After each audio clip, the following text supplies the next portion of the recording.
Welcome, curious minds, to another compelling deep dive. Today, we're embarking on a journey to a land of almost mythical beauty, a place that has captivated emperors, poets, and travelers for centuries. Kashmir. It really has that allure, doesn't it? It absolutely does. Our mission today is to unpack a truly fascinating period, the Mughal rule in Kashmir, a vibrant era spanning from 1586 right through to 1751 CE. A significant stretch of time. Indeed. And for this deep dive, you've provided us with a really rich compilation of articles and historical accounts. We're primarily focusing on the incredibly detailed text, Mughal Rule in Kashmir, which is kind of our main guide here. It's a great source, very comprehensive. Our goal is to uncover how this stunning valley, with its just unparalleled natural splendor, didn't just become another conquered territory, but actually a crucial, captivating jewel in the Mughal Empire's crown. A jewel, that's a perfect description. We'll be exploring its profound strategic importance, its dramatic cultural and artistic transformation, and ultimately understanding the lasting legacy of a dynasty that, well, quite literally, shaped a vision of paradise on Earth. Okay, let's unpack this pivotal period where imperial ambition met unparalleled natural beauty.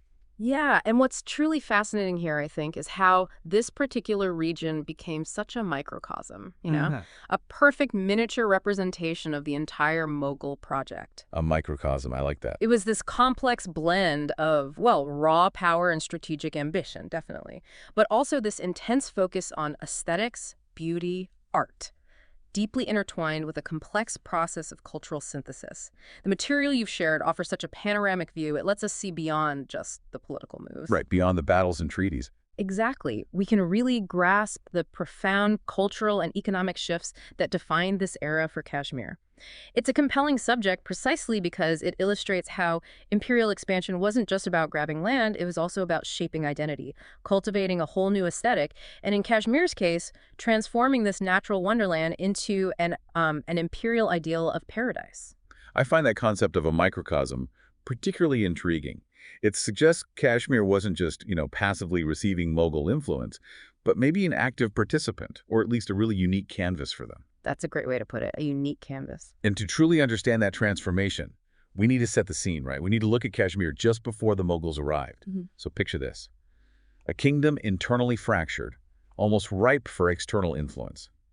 That's precisely the volatile scene Emperor Akbar encountered. Volatile is the right word. The last independent ruler was Shah Jahan, who came to the throne in 1579 CE. But his reign, well, unfortunately for him, it was really steeped in significant political instability. Deep instability, yeah. We're talking about a landscape riddled with rival nobles, powerful tribal leaders, all constantly vying for power. This wasn't just minor squabbling. It was this deep-seated disunity that created an almost, well, chaotic internal environment.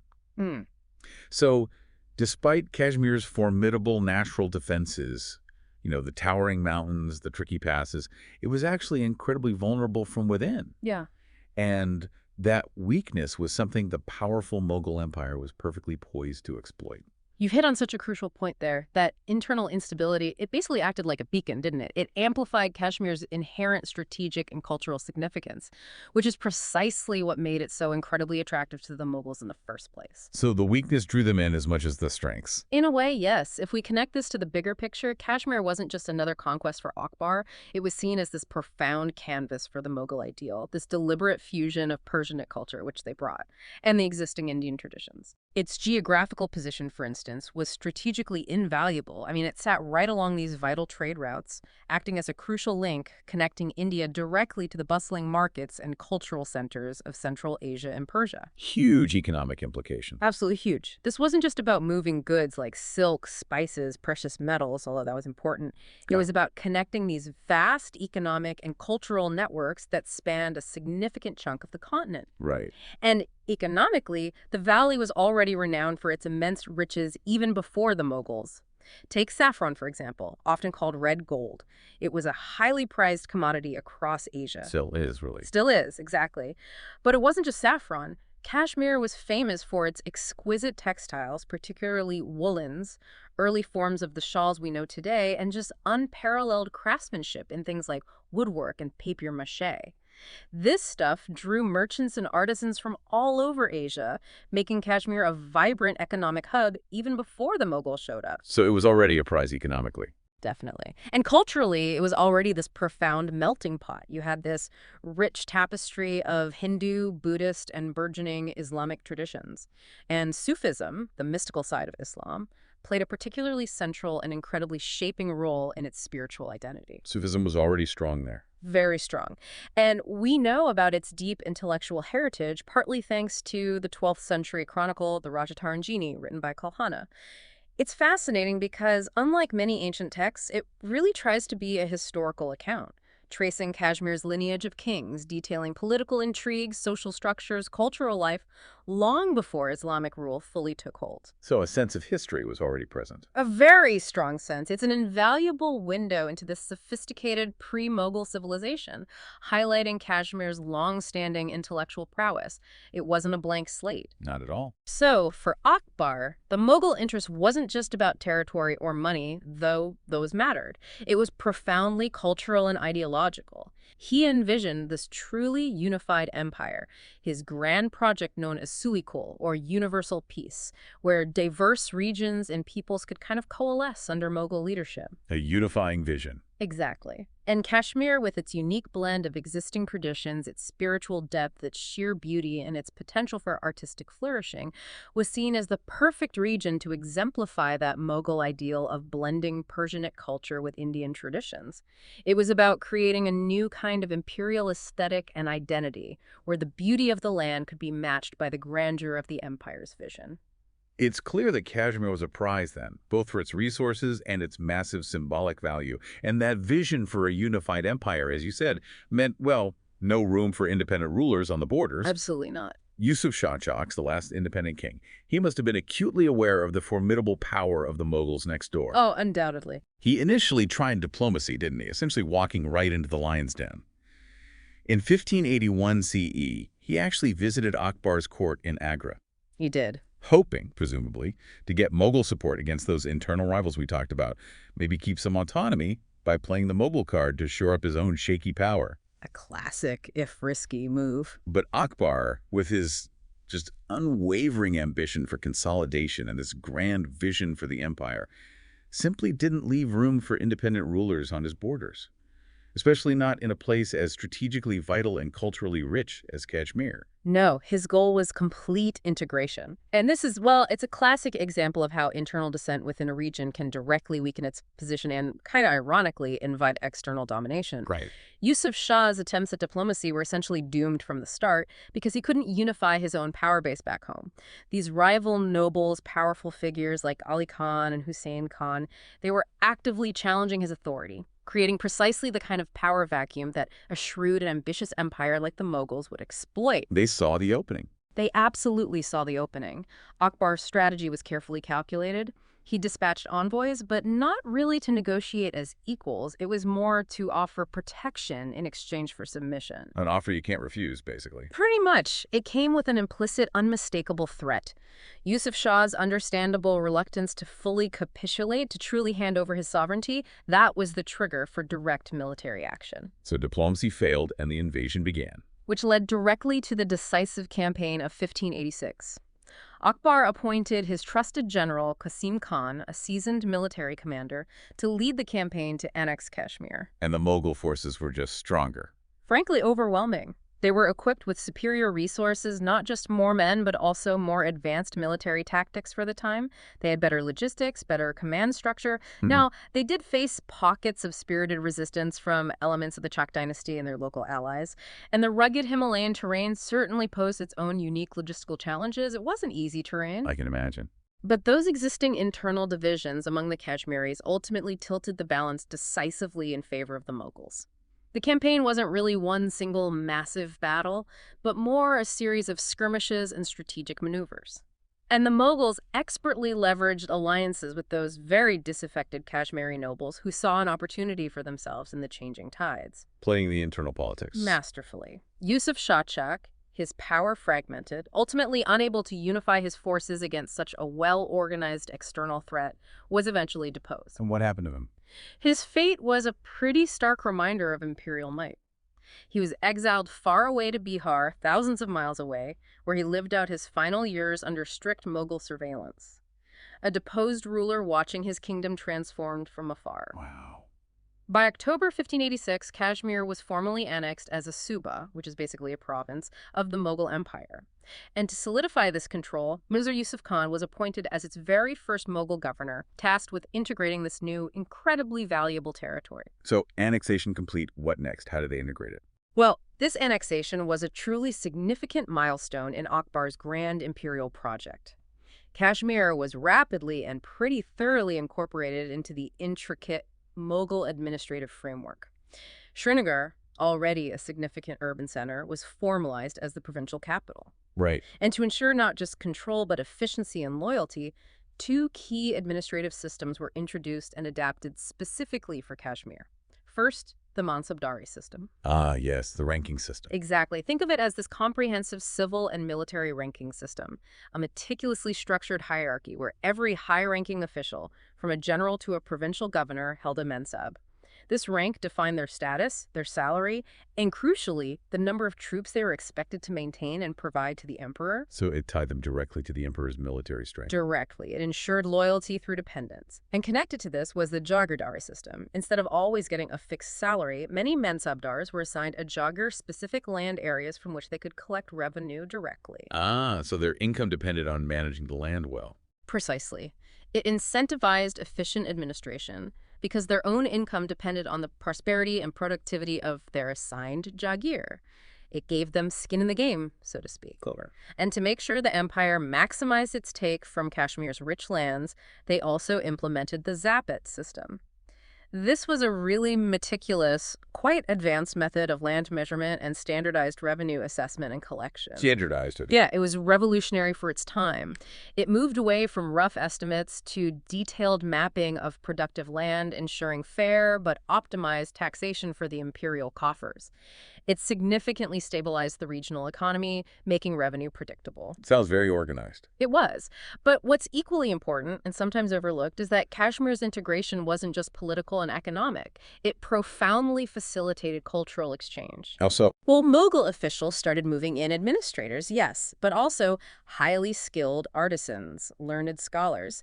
They began to settle in the valley, bringing with them this rich tapestry of Persianate traditions, not just the Persian language, but sophisticated poetry, intricate minaret paintings, elegant calligraphy, architectural styles like the Sharbagh Garden. All the hallmarks of the Mughal court. Exactly. And these profoundly shaped Kashmiri culture for centuries to come, blending, often quite seamlessly, with the local Indian artistic and intellectual currents that were already there.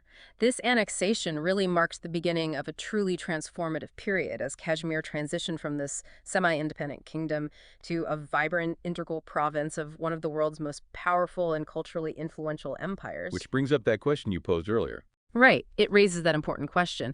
How much did the internal politics and the existing vulnerabilities of Kashmir truly enable its external absorption into such a powerful and, frankly, ideologically driven empire?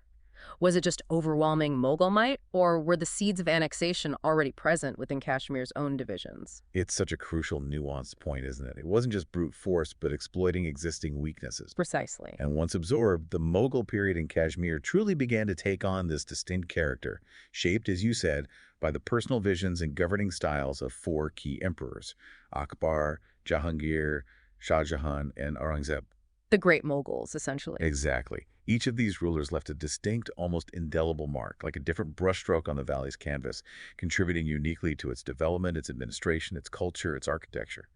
It's fascinating to see how the valley was transformed through each of their individual priorities and, well, their passions. It really personalizes the imperial project in a way. Let's start with Akbar, then. Often regarded as the greatest Mughal emperor, he was, without a doubt, the true architect of Mughal Kashmir, laying those crucial administrative and cultural foundations for its enduring integration into the empire. Absolutely the architect. A pivotal moment, beyond the initial conquest, was his personal visit to the valley in 1589 CE. This wasn't just some formal tour of a newly acquired territory, right? No, not at all. It was a deeply personal first-hand experience for him to truly see, feel, and appreciate Kashmir's unparalleled natural beauty and its rich cultural vibrancy. And by all accounts, he was utterly captivated by it. He fell in love with it, basically. You could say that. His vision for Kashmir was ambitious and far-reaching. He saw it not just as another province to control, but as a showcase of Mughal grandeur and a vibrant center for the kind of cultural synthesis he was championing across his vast domain. And he acted on that vision quickly. Immediately. He put that vision into action with a series of comprehensive and pretty thoughtful administrative reforms designed to stabilize and integrate the region. He appointed highly capable governors, figures like Mirza Yusuf Khan, the first one, and later Muhammad Qali Khan. Their primary task was ensuring law and order, maintaining stability in this newly acquired territory. Getting things under control. Exactly. He also meticulously tailored the existing Mughal revenue system to Kashmir's specific agrarian economy. This meant levying taxes not just generally, but specifically on the local specialties rice, the highly prized saffron, various fruits, the core of Kashmir's agricultural output. Making the system fit the place. Precisely. And furthermore, he solidified the Jagirdari system there, assigning those land grants to Mughal officials as a clever way to ensure loyalty and incentivize efficient governance, tying the prosperity of the officials directly to the productivity of the land they managed. Right, the skin in the game idea? And beyond administration, Akbar invested significantly in critical infrastructure. He ordered the construction and improvement of vital roads connecting Kashmir directly with the Mughal heartland in Delhi and Lahore. These roads weren't just for moving troops. They profoundly facilitated trade, pilgrimage, cultural exchange, strengthening Kashmir's integration into the empire on multiple levels. You're connecting it physically and culturally. Absolutely. And crucially, Akbar was also a fervent champion of religious tolerance, and this policy deeply resonated with Kashmir's existing mystical traditions. The valley had long been this vibrant center of Sufi thought, with prominent orders like the Kubrawiya, Naqshbandi, and the indigenous Rishi traditions flourishing there. He tapped into that existing spirituality. He did. He actively demonstrated his respect for these traditions. He famously endowed Sufi shrines like the Kanka-Umula in Srinagar, providing resources for their upkeep. He invited Sufi saints to his imperial court, fostering an environment of spiritual dialogue and exchange. So respecting local traditions was key. Very key. His broader policy of Sulikul, universal tolerance, found particularly fertile ground in Kashmir. The valley already had this deeply syncretic culture, a unique blending of different religious and philosophical traditions, where people borrowed and shared from each other rather than strictly separating. Right, the melting pot idea again. Yeah.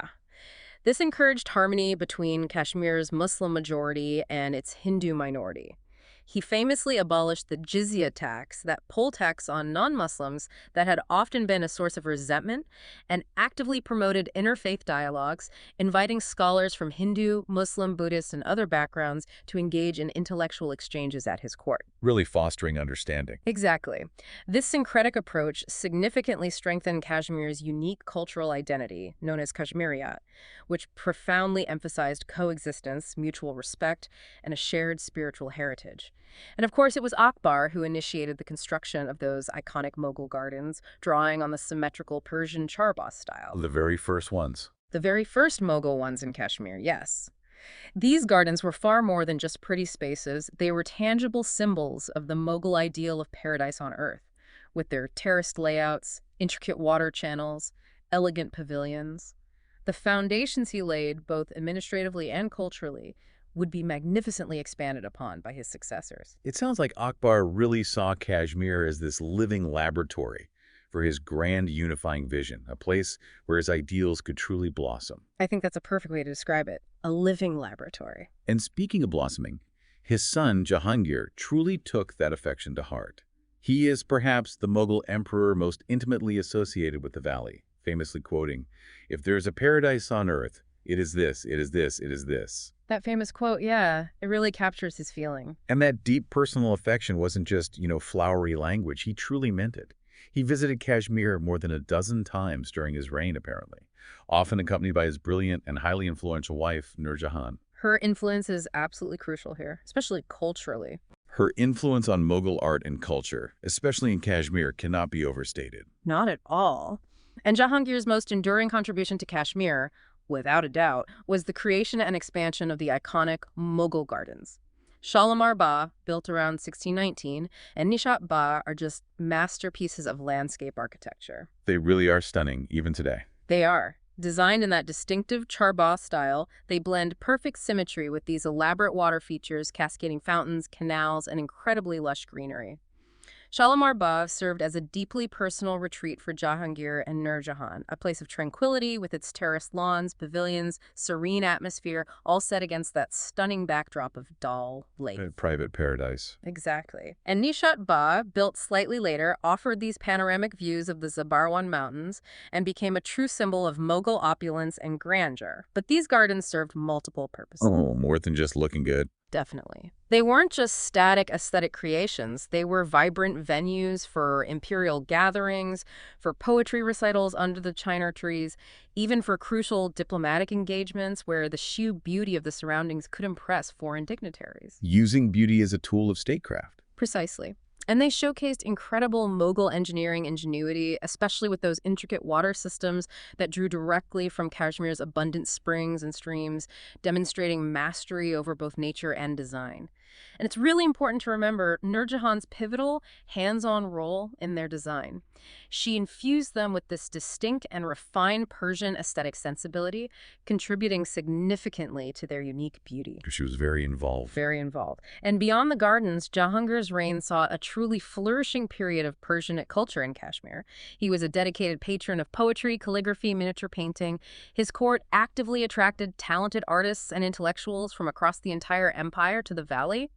It essentially established Kashmir as a kind of subsidiary cultural hub. A northern court, almost. In a sense, yes. Persian became the dominant language of administration and literature.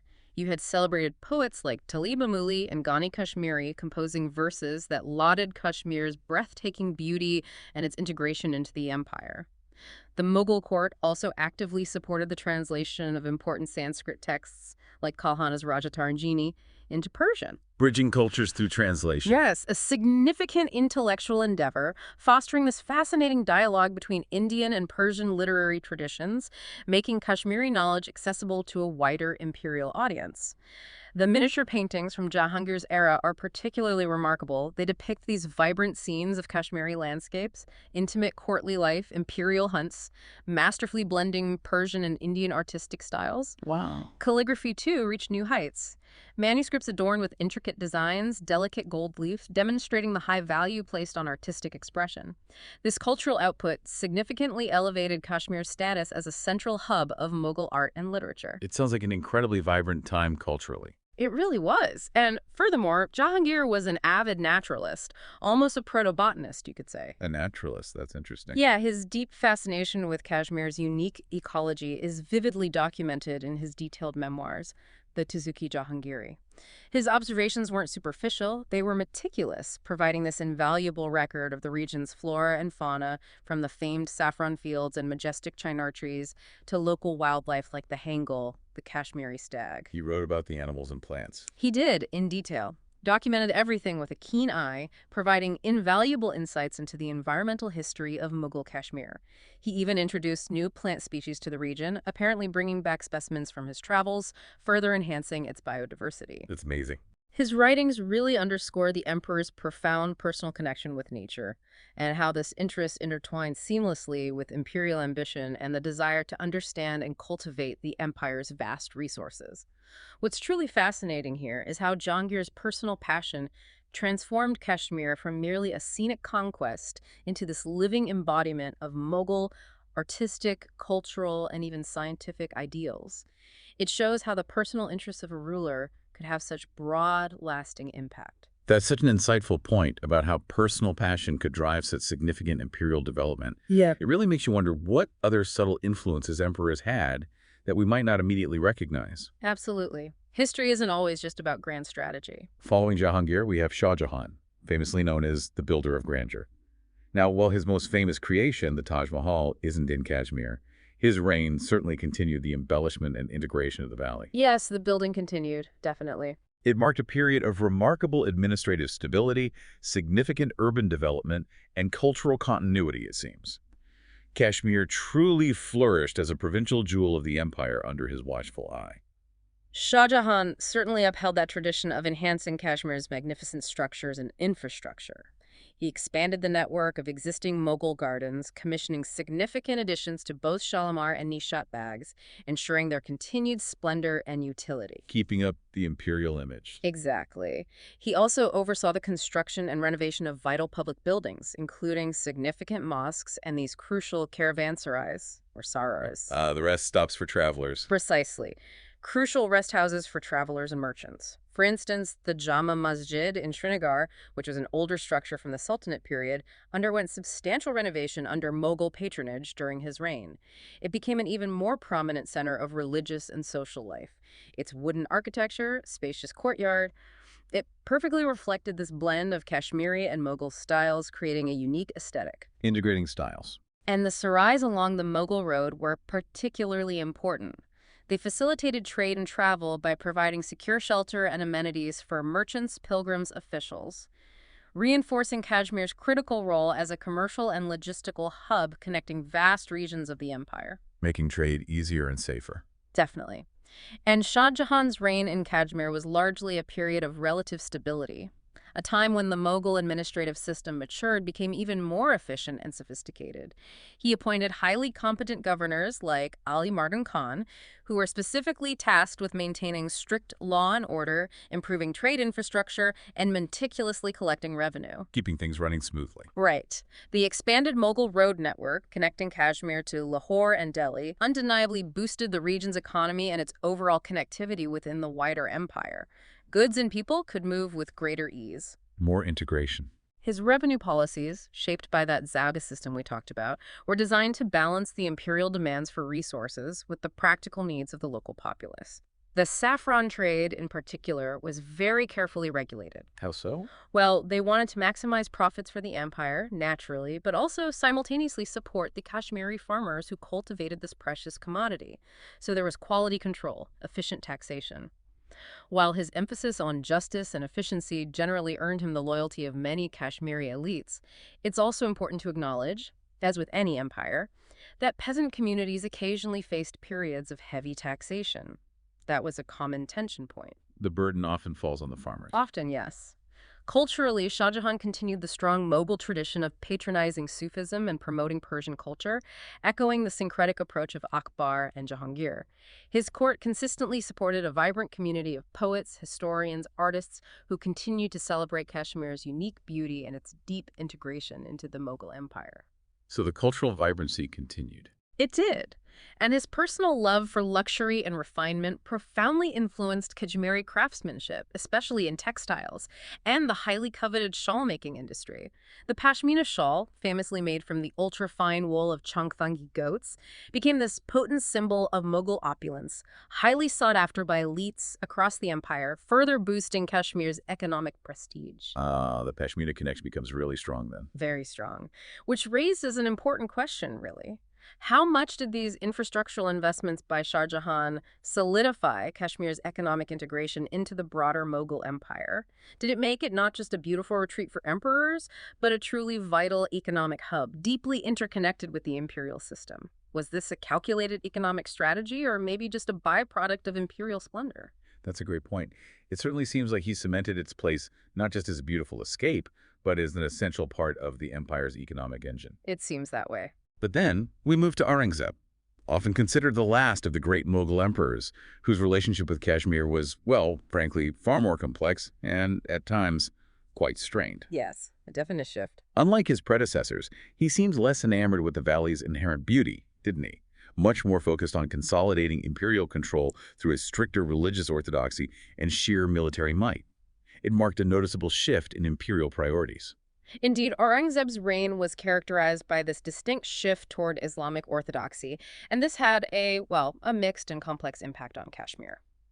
While he did continue the patronage of some Sufi shrines, reflecting his personal piety, his broader policies often favored a more orthodox Sunni Islam over the region's deeply ingrained syncretic traditions. Undermining the Kashmirite idea. To some extent, yes. This led to certain policy changes, most notably the reimposition of the jizya tax on non-Muslims and the introduction of restrictions on certain Hindu practices. This move, reversing Akbar's inclusive policies, was certainly seen by many non-Muslims as discriminatory and a step back from the era of Sulukul, Creating friction. definitely creating friction. However, it's also crucial to note that Aurangzeb's personal interactions with Kashmiri Sufis, particularly those of the influential Naqshbandi order, generally remain positive. It seems he respected certain spiritual lineages personally, even as his state policy shifted. A complex picture. Very. This increased orthodoxy, combined with existing economic pressures and at times heavy-handed local administration, certainly led to tensions with local communities, particularly in rural areas, where the impact of imperial policies was felt most directly. Nevertheless, Kashmir's robust Sufi traditions continued to thrive. They often acted as a vital bridge between the Mughal administration and the local populace, helping to mediate some of these tensions and preserve a degree of social cohesion. So Sufism remained important. It did. But administratively and economically, Kashmir did suffer during Aurangzeb's reign. His prolonged and incredibly resource-intensive military campaigns, particularly down south in the Deccan Plateau, diverted significant resources, manpower, and crucial imperial attention away from distant provinces like Kashmir. Resources drained elsewhere. Exactly. The province was often governed by a succession of Mughal officials, some of whom were unfortunately corrupt or ineffective, prioritizing their own gain over the welfare of the region. Heavy taxation and administrative neglect led to growing discontent among the Kashmiri peasantry, who faced increasing economic hardship and limited recourse. Neglect from the center. And the decline of the Mansabdari system, which had previously ensured accountability and loyalty, further weakened Mughal authority. Governors in distant provinces like Kashmir became increasingly autonomous, less accountable to the central power in Delhi. Power shifting away from the emperor. Right. And unlike his predecessors, Aurangzeb showed very little personal interest in the artistic and cultural embellishment of Kashmir. The vibrant construction of new gardens, public works, that hallmark of earlier reigns, it slowed considerably. The rich cultural exchanges gave way to a much more austere administrative focus. Let's focus on the jewel aspect. Much less. Despite this clear shift in imperial attention and cultural patronage, Kashmir remained an important province. Its strategic location, that gateway to Central Asia, the vital frontier region, ensured continued Mughal attention, even if the focus was more on control and less on celebrating its beauty. Still strategically vital. Absolutely. If we connect this to the bigger picture, Aurangzeb's reign really highlights a fundamental tension within any vast empire. That tension between imperial centralization and the diverse syncretic cultures within its borders.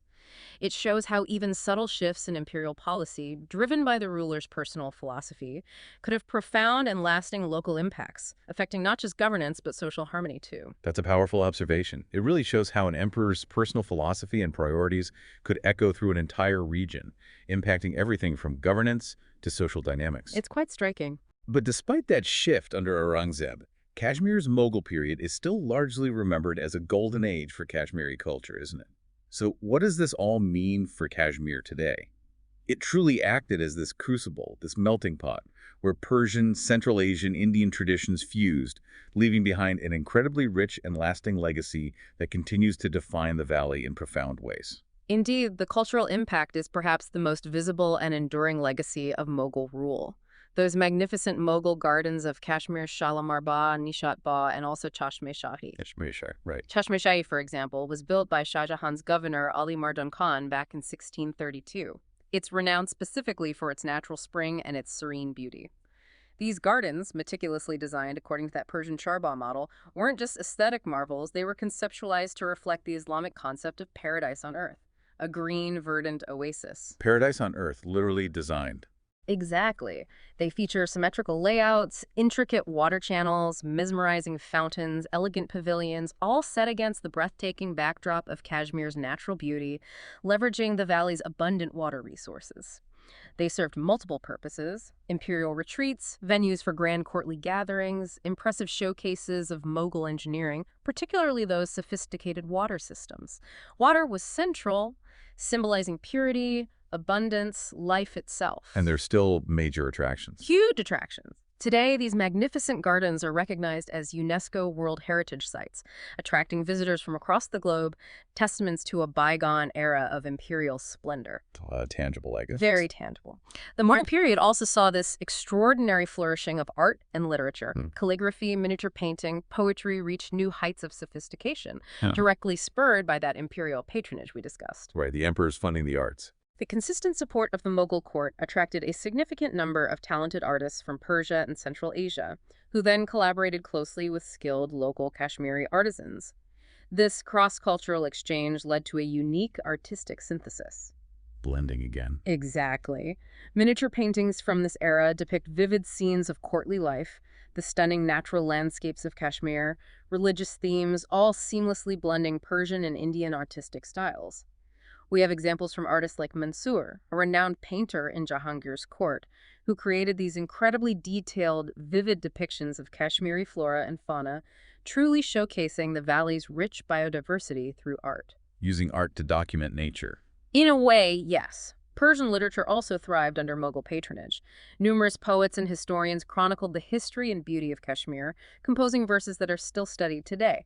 And the translation of important Sanskrit texts like Kalhana's Rajatarnini into Persian was particularly significant.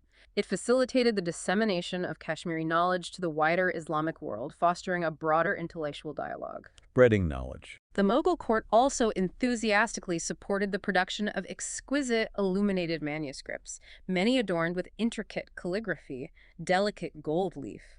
These manuscripts, now preserved in libraries worldwide, stand as powerful testaments to the immense cultural richness of Mughal Kashmir. Beautiful objects carrying history. Precisely. Furthermore, Kashmir's unique spiritual landscape was profoundly influenced, and indeed strengthened, by Mughal patronage of Sufism.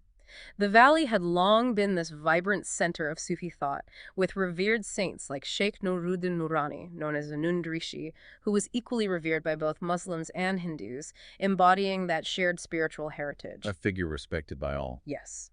The Mughals, particularly Akbar and Jahangir, significantly strengthened this tradition by endowing Sufi shrines and actively promoting the teachings of various Sufi orders, like the Naqshbandi Qadiri Surawardi.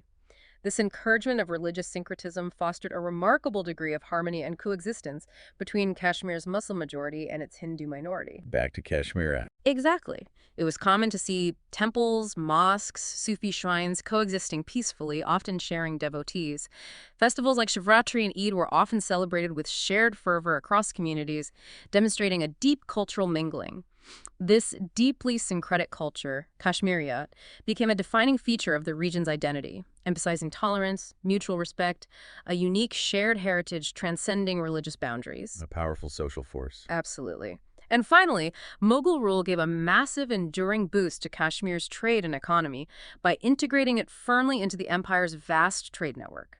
The valley became a crucial hub for producing highly prized goods, saffron, exquisite shawls, intricate carpets, all in high demand in Mughal markets across the subcontinent and even beyond. Connecting Kashmir to huge markets. The improved Mughal road system greatly facilitated trade with Central Asia, Persia, northern India, making trade routes more secure, more efficient, bringing considerable wealth and further cultural exchange to the region.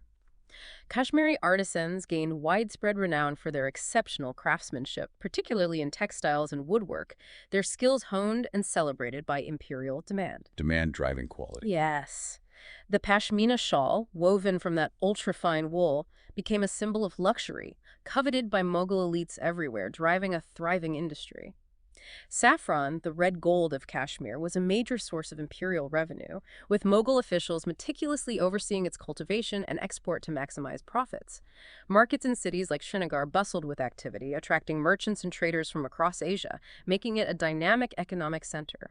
What's truly fascinating here is how the Mughals didn't just rule Kashmir, they shaped its very soul, creating a cultural tapestry that continues to define it, a legacy that outlived their political reign. It's incredible to see how deeply ingrained that legacy is, truly a testament to the transformative power of this era. But as with all great empires, there eventually comes a period of decline. Inevitably. No empire lasts forever, and even a jewel in the crown, no matter how brilliant, can eventually lose its shine.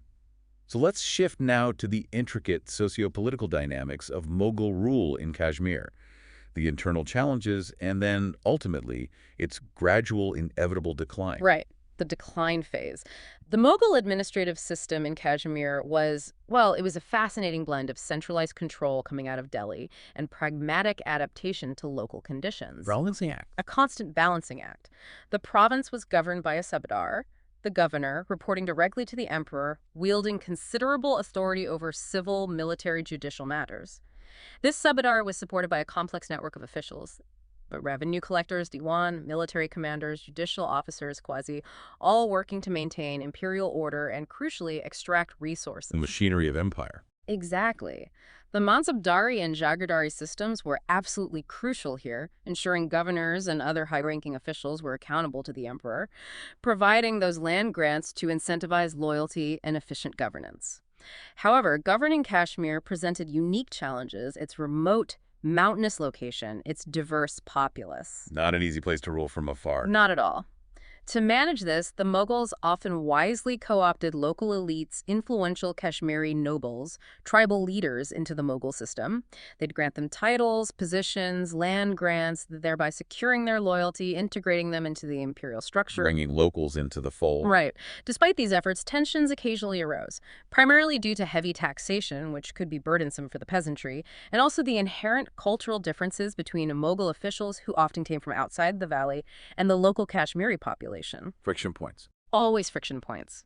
The Mughal relationship with local Kashmiri communities was complex, multifaceted, shaped by a mix of religious, cultural, economic factors. The Muslim majority generally welcomed Mughal rule, particularly benefiting from that imperial patronage of Sufism, which resonated deeply, and the new economic opportunities from the trade network. Okay. The Hindu minority, specifically the highly educated Kashmiri Pandits, played a very significant, influential role in administration and scholarship, often serving as crucial scribes, accountants, advisors within the Mughal bureaucracy due to their literacy and administrative skills. Key administrative roles. Very key. However, as we touched on earlier, Mughal policies, particularly under Aurangzeb, occasionally strain relations with non-Muslim communities. The reimposition of jizya, restrictions on Hindu practices like building new temples, did lead to discontent and resentment among some groups. Those later Yes. But despite these challenges, that deeply ingrained concept of Kashmiriyat, the syncretic culture, actually helped maintain a remarkable degree of social harmony. Sufi saints often acted as key mediators between different communities, bridging divides through their inclusive teachings. Kashmiriyat as a stabilizing force. To some extent, yes. Now, militarily, Kashmir's strategic location necessitated a strong, consistent Mughal military presence, vital not just for protecting against external threats from the north and west, but also for suppressing potential internal rebellions and maintaining law and order. Keeping the peace internally and externally. Key forts, like the impressive Hari Parbat fort in Srinagar, were either constructed or significantly renovated and garrisoned to secure the valley's strategic points. The formidable Mughal army cavalry, infantry, artillery was strategically stationed at key locations throughout the province to maintain order, protect trade routes, ensure the flow of imperial revenue. Projecting power. And furthermore, Kashmir served as a significant base for Mughal military campaigns into Central Asia and along the northwestern frontier. This reinforced its critical geopolitical significance. It was a crucial military staging ground, not just a beautiful summer retreat. A forward base. Exactly. Now, the decline of Mughal rule in Kashmir, it was a gradual process, not a sudden collapse, driven by this complex combination of internal weaknesses within the empire and mounting external pressures. After Aurangzeb's death in 1707, the vast Mughal empire entered this prolonged period of political instability. The center couldn't hold. Pretty much. Characterized by a rapid succession of weak emperors, intense factionalism, infighting among nobles at court, and a surge in regional rebellions across the empire. Internally, the later Mughal emperors, figures like Bahadur Shah, Jahangir Shah, Frogrek, they simply struggled to maintain effective central control over distant provinces like Kashmir. Control slipping away. This weakened central authority led to a rise in corrupt governors who often prioritized their own enrichment over imperial stability. We see records of increased, often illegal, levies on the peasantry, leading to widespread local unrest, acute economic hardship. Exploitation increases as control weakens. A classic pattern. The decline of the Mansabdari system and the empire's severe financial troubles further weakened Mughal authority.